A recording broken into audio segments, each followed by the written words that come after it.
Morning, everyone. So, how are you? Today, we are going to do the gender, religion, caste lecture number one and this chapter in three parts. So, this is our part one with the Summit SST series. Full chapter explanation आपको इसी channel पर मिलेगा और चलिए start करते हैं। हमारा topic है जेंडर, रिलीजन एंड कास्ट। इस चैप्टर को अगर अपन ब्रेक डाउन करें तो इस चैप्टर को अपन पॉलिटिक्स की रेफरेंस में देखते हैं। जेंडर को, रिलीजन को, कास्ट को, इन तीनों चीजों को अपन पॉलिटिकल एस्पेक्ट से देखते हैं। फॉर एग्जाम्पल जेंडर जेंडर को पॉलिटिक्स में जब अपन देखते हैं तो उससे क्या पॉजिटिव और नेगेटिव निकलते हैं। Same with the religion and same with the caste. Now let's get started. Gender and politics. Gender division is एक ऐसे हायरार्कियल है जो हमें हर एक जगह दिखता है और इसको हम बहुत ही रेयरली पॉलिटी में पढ़ते हैं। ये एक ऐसा डिवीजन है जो नेचुरल लगता है और अनचेंजेबल लगता है, लेकिन अगर मैं आपको बताऊं कि ये सोशल एक्सपेक्टेशन और स्टीरियोटाइप से ही मिलकर बनता है। इसी के बाद जस्ट आफ्टर दिस एक ऐसा डिवीजन आता है, the private and the public division, the sexual division of labour. ये एक ऐसा सिस्टम है जिसके अंतर्गत ये माना जाता है कि घर के अंदर का पूरा काम औरतें करेंगी और औरतों के साथ में डोमेस्टिक हेल्पर्स भी हो सकते हैं, जैसे cooking, cleaning, tailoring, looking after childrens. But यही सेम काम जब होटल्स में देखा जाए तो मेल्स करते हैं। इसी को कहते हैं the sexual division of labour.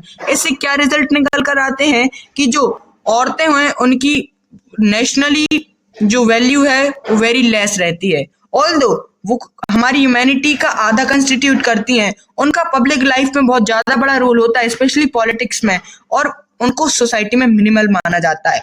इसी से निकल कर आते हैं फेमिनिस्ट मूवमेंट्स। फेमिनिस्ट मूवमेंट्स एक ऐसे रेडिकल मूवमेंट्स होते हैं जो quality in personal and family life as well as public affairs में मानते हैं। ये वोटिंग राइट, एजुकेशनल अपॉर्चुनिटीज और करियर एडवांसमेंट्स को भी देखते हैं। इनके मुताबिक यह है कि वुमेन्स को एक इक्वालिटी ऑफ लाइफ देना, क्वालिटी ऑफ लाइफ और हर एक जगह इक्वालिटी दिलवाना है। अब इसके बाद एक MCQ आता है, for a reasoning assessment, a system in which all work inside the home is either done by the women of the family और organised by them through domestic helpers is referred to as the following. Our right answer is sexual division of labour. Okay, so इसके बाद next topic है women representation, women political representation.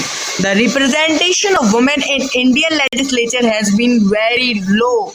For example, the percentage of elected women members in the Lok Sabha has historically stayed quite low, rarely crossing the 10 to 15%. Their representation in the state assemblies is often less than 5%.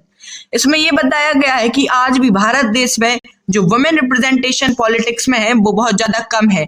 मात्र 10 से 15% MLA MPs ही women MPs MLA बन पाती हैं, और चाहे अगर आपके प्रधानमंत्री क्यों ही ना वुमेन हो, पर मैक्सिमम जो उसमें MP MLAs होंगे वो मेल्स डोमिनेटिंग होंगे, इसीलिए इसको मेल डोमिनेटिंग सोसाइटी भी कहा जाता है।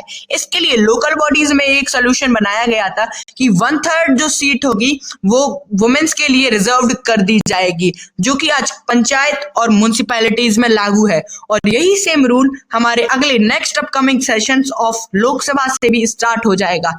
The 33% of seats are reserved for women.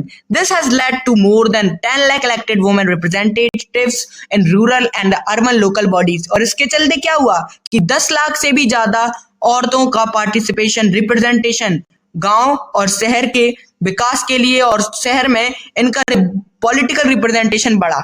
Women's reservation bill, एक वुमेन के लिए रिजर्वेशन बिल लाया गया जिसके अंतर्गत ये कहा गया कि एक डिमांड चल रही थी कि वुमेन्स को भी रिजर्वेशन दिया जाए पॉलिटिक्स में आने के लिए, क्योंकि वुमेन्स को बहुत उनको डोमिनेट नहीं किया जाने देता है कभी, तो उनको एटलीस्ट 1/3 सीट्स लोकसभा में दिलाई जाए और स्टेट असेंबलीज में वुमेन्स को पॉलिटिकल रिप्रेजेंटेशन दिया जाए। इसी के लिए the women reservation bill pass किया गया, जो 2023 में किया गया था नारी शक्ति बंधन अधिनियम के नाम से, जो अब नेक्स्ट अपकमिंग सेशन से लागू भी कर दिया जाएगा। नेक्स्ट क्वेश्चन है हमारा, in India which level of government has successfully implemented a 1/3 reservation of seat for women, Rajya Sabha. So अब नेक्स्ट क्वेश्चन आता है, who among the following stated that religion can never be separated from politics, referring to moral values rather than a specific faith। ये next topic से question है, but इसका right answer है महात्मा गांधी।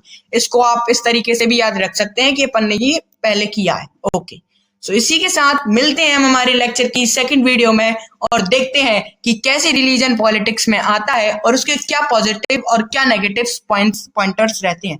सो आज की वीडियो में इतना ही, मिलते हैं नेक्स्ट वीडियो में। जब तक के लिए stay tuned, bye bye. With the final note, the end of a chapter is the summit for your future. Keep climbing my rock star. Subscribe the channel to join with us.